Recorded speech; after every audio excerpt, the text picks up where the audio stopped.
fields. "Ore Baba Bag!" cried the priest, just managing to hold on to his water pot. "There's a weapon," said Habu's father, pointing at the sickle. It was a babble of voices causing utter confusion, and the cows did not help. Habu twisted their tails again in sheer frustration. "I didn't see a tiger," he said. The babble stopped. Everyone looked at him. "What rubbish is this?" the priest asked. Habu's father stepped forward and raised his hand to slap him. "Come and see, I'll show you, and bring that sickle," said Habu. "You can't kill a tiger," said the priest. "The officials will come down on us." "Not if it attacks us first," said the man with the sickle. His eyes were gleaming at the prospect of fighting a tiger early in the morning. "It's better to talk to the Pradhan first," the priest said. "He'll know what to do." The rest of them nodded. One of them went to fetch the Pradhan from his hut. Habu was shuffling from one foot to the other in irritation. With all this talk, he thought something was bound to happen to the paw print he had seen. Some idiot would cycle over it, or cattle would tread over it once the scent was gone. Grown-ups. Grown-ups, however, could not be hurried. All he would get for his pains would be a slap from his father and rice water for lunch. Mohandas, the Pradhan, was pulled out of his newspaper and told the story as well as the villagers could tell it. "Who saw this?" Mohandas asked, and Habu was finally pushed to the front by his father. He explained what had happened in the morning. The Pradhan nodded and eyed the man with the sickle. "That sickle is only for use in the field, you know. Let the forest department deal with the tiger, if there is a tiger." "Then what do we do?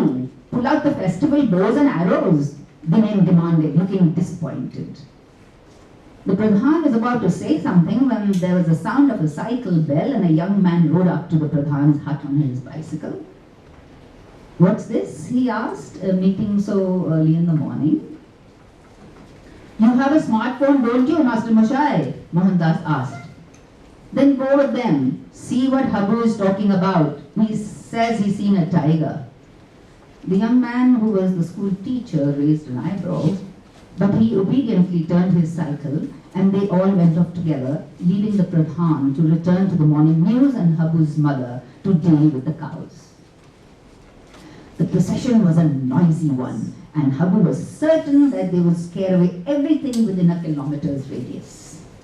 He wanted to see the tiger because Lalgar had never seen or heard of one, and he had grown up while more dangerous things were happening in the jungles.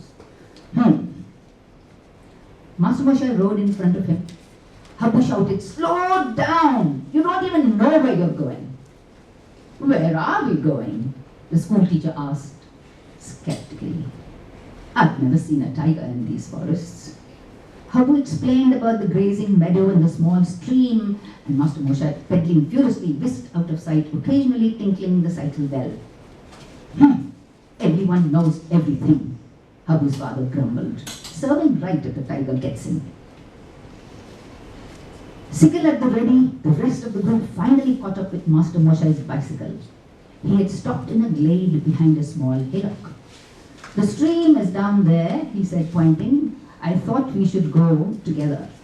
There's a culvert nearby, and anything could be hiding there." Closely grouped together, they walked over the hillock to the stream. It was a normal morning. The birds were chirping. A squirrel on the ground cocked his head at them and then swam smoothly up the nearest tree trunk. Habu couldn't bear it any longer. He ran up to the bank of the stream. The paw print was still there, and nothing had trodden over it. "It's here," he called. The group of men clustered around it. "Bag na nekre bag," the man demanded. "Must be a wolf, not a tiger." Habu's father scratched his head. "Could be a tiger. Doesn't look like a wolf or a jackal." We'll have to tell the forest department." "Master Moshai, what do you think?" "Well, I've never heard of a tiger in these parts," Master Moshai said. but it does look like a tiger's paw print. He fumbled down the side of his kurta and pulled out his phone. It was a new one he had bought on his trip to Raniganj, and everyone in the village had been eyeing it surreptitiously. Carefully focusing, he bent down and clicked the pug mark. "I'll Google it just to make sure," he said. His class was in awe of him because their teacher was so technologically advanced. "He does all this Google-shugle stuff so easily." They all marveled. Apart, of course, from the fact that he was a relaxed kind of a teacher who had never been known to cane anyone. "It is a tiger's paw print, all right," the Master Moshai announced. "We'll have to inform the forest department. Now we'd better get back and tell Mohan Babu." And even as he spoke, he continued to fiddle with his phone. By the time they got back to Pradhan's hut, Master Moshai's phone had been ringing continuously. Habu caught snatches of the conversation. Bag. Never been one in Lalgarh. Pagma. Saw it. Master Moshai spoke in English from time to time, so not all of it made sense, but it was he was obviously spreading the news about the tiger to everyone he knew. "You've told everyone," said Pradhan after the phone had been ringing a few times in his presence, "but have you informed the forest department?" "No, Pradhan Moshai, I thought you should do that. Village Pradhan, after all," said Master Moshai. The Pradhan glared at him. "It's a good thing you do leave some things to me, after those Maoist friends of yours created all that chaos." Master Moshai flinched at that, and the men exchanged glances behind him. No one had been able to avoid the Maoists, some of them Master Moshai's classmates from the town. It was because of them that he had come to Lalgarh and started teaching in the village school.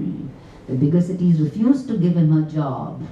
It was also why he had bought that smartphone so recently. The police had finally returned his confiscated SIM card on the Pradhan's entreaties.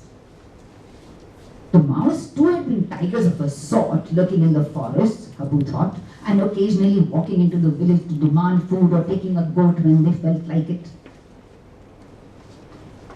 No one strayed far from the village in the evenings if they could help it, except, of course, over the last 6 years when things had changed and the forests were calm again. A few people had thought the Maoists were taking the missing cattle, but no one wanted to voice it. Now, however, the disappearances were beginning to make sense. Ignoring the Master Moshai's pale face, the Pradhan brought out his own phone and flipped through his contacts.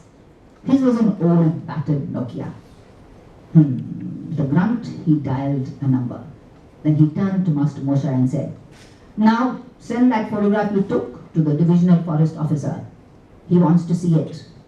And with that, word of the unexpected tiger began to spread over Bengal. Yeah.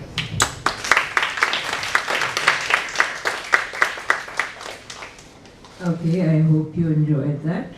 Does anyone have any questions currently? No. That is presumably my way of trying to explain what probably happened when they first, because they heard about the Lalgarh tiger, or they knew that there was a tiger when they found that pug mark. And thereupon there was panic, and the forest department actually did not have resources to deal with that tiger.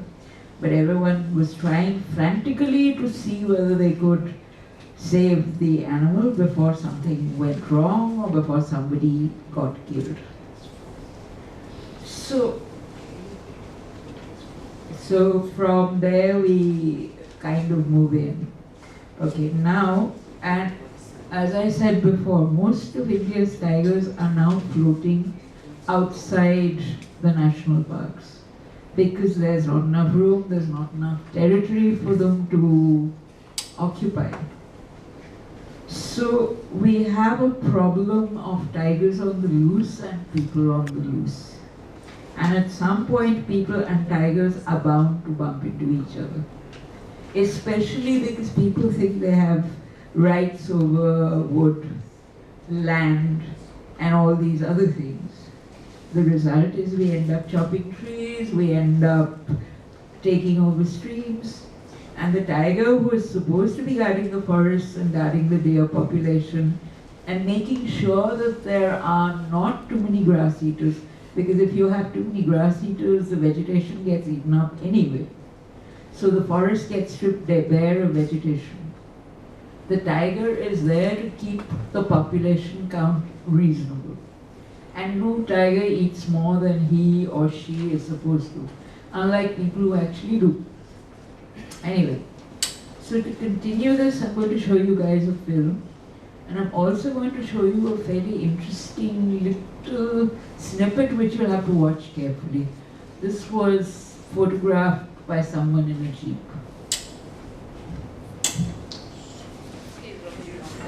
Okay, just watch very carefully. I think you need less light.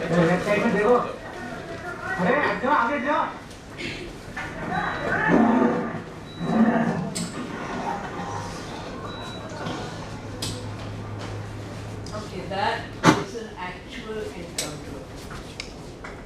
In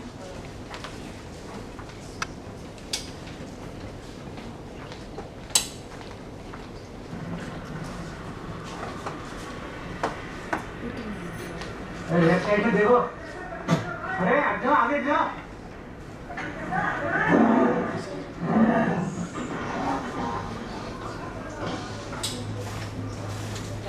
guys on the motorbike, you will confess for lucky. The tiger did not go for them. And this was taken by whoever was in that jeep. But this is what I'm saying. You have a lot of tigers wandering around. And people bump into them, and the results are sometimes disastrous. So now I'll show you this film about India's forgotten tigers.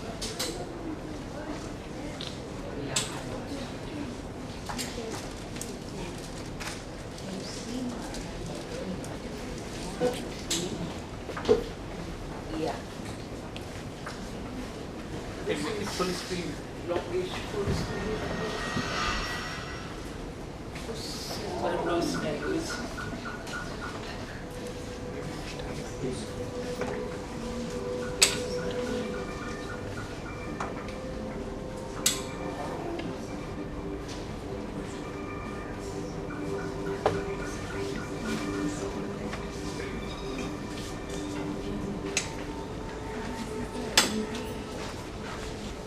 I've been following tigers inside national parks and tiger reserves for many years. Today, I realize the real story is outside. A third of Indian tigers live in these fringe forests close to human habitation and come into news when they kill or get killed. We decided to get off our fancy jeeps and safe proximity to take a peek into the secret life of these tigers. This film is going to explore why it is critical to save these tigers and their habitats from their vulnerable life, because they are unprotected and because they are forgotten.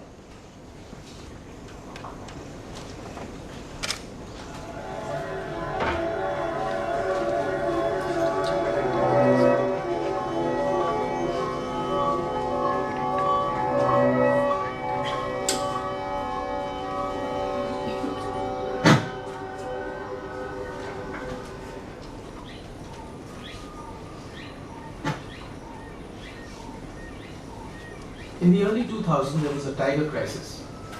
The crash may have been arrested now, and the numbers are coming back. But a new crisis is slowly taking shape. I think, Krishnendu, that's the crux of conservation now. I think we have consolidated the tiger reserves. The tiger reserves are doing well with the systems in place, the legislation in place. What is required for long-term tiger survival is these connectivities in the sink habitats. And they are fast vanishing because there is no law which protects them. Okay, let's start at the beginning. When the tiger numbers increase, reaching carrying capacities, they then disperse to new areas. All these animals which are surplus animals, more than what the area can sustain, they have to go and find new homes outside of that area. And so you have tigers coming out of these tiger reserves which act as sources. But for this you require buffer areas around tiger reserves so that individuals, surplus individuals from one tiger reserve can actually go on to the other area. Dr. Chhala talks about source, surplus and buffer. This is amply illustrated by Corbett Tiger Reserve, which has the highest density of tigers in the world. The tigers from Corbett dispersed to Ramnagar to the south and some to the Lansdowne forest in the north.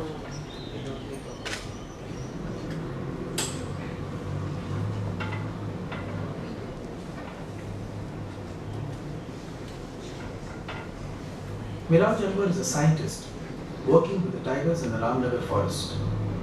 He puts up camera traps along the landscape.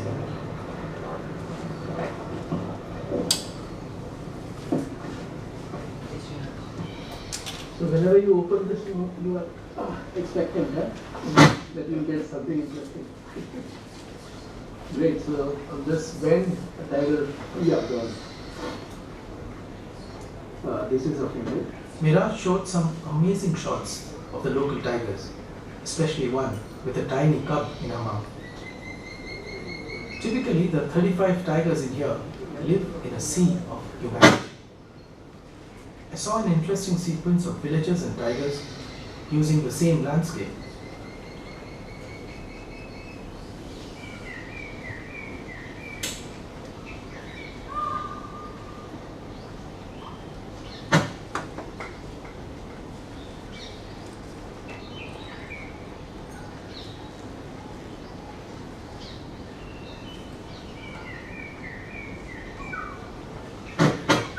I drove to Lansdowne to try and see some of the spillover tigers from Corbett.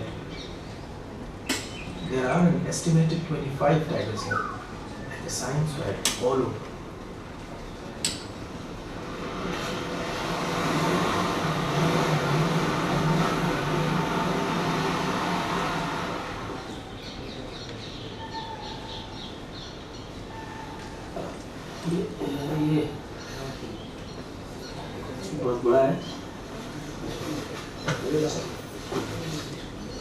Lansdowne is also an elephant country, and it was great to see their presence together.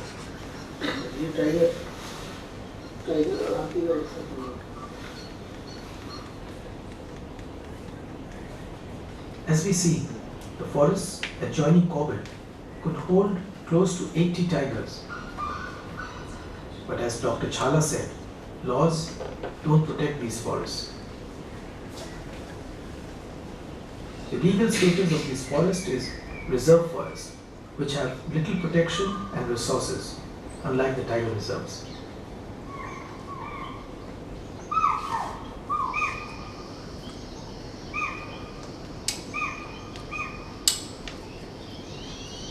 Bordering Lansdowne is Rajaji National Park, its eastern shore, Chilla.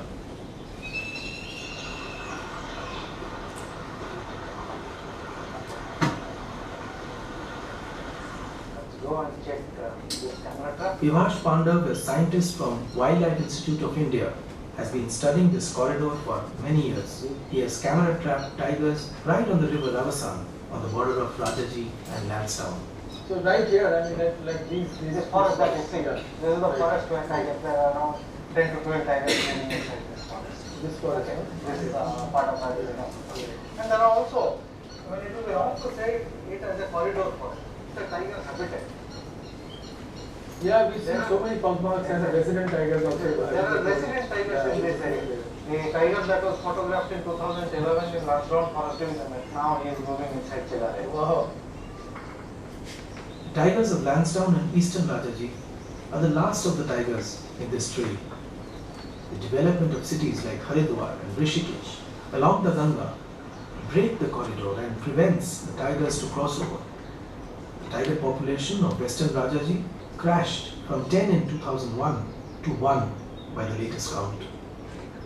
So the traffic is going to be a one-way traffic. Not even a single tiger has managed to move to the western part of the park. Tigers are slowly disappearing, not on their own, because of the lack of connectivity which has happened due to developmental activities around the park.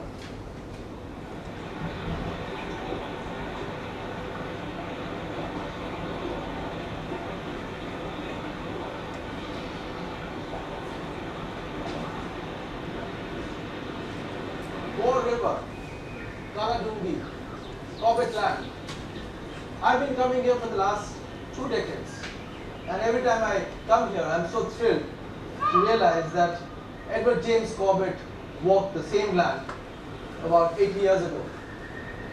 At that time, this place was teeming with tigers. Paulgarh, Sitabani, Dechuri Block, Tumka, everywhere there were tigers and lots of conflict. And here, we see things haven't changed much. There are tigers here and the conflict still exists.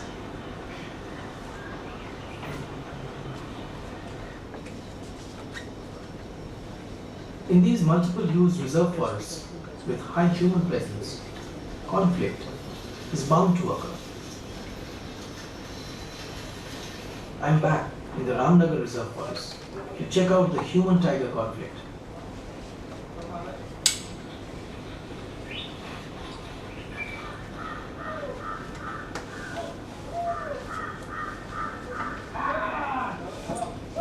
Tigers are known not to leave their kills abandoned and go out too far. To dive into the undergrowth with the tiger lurking close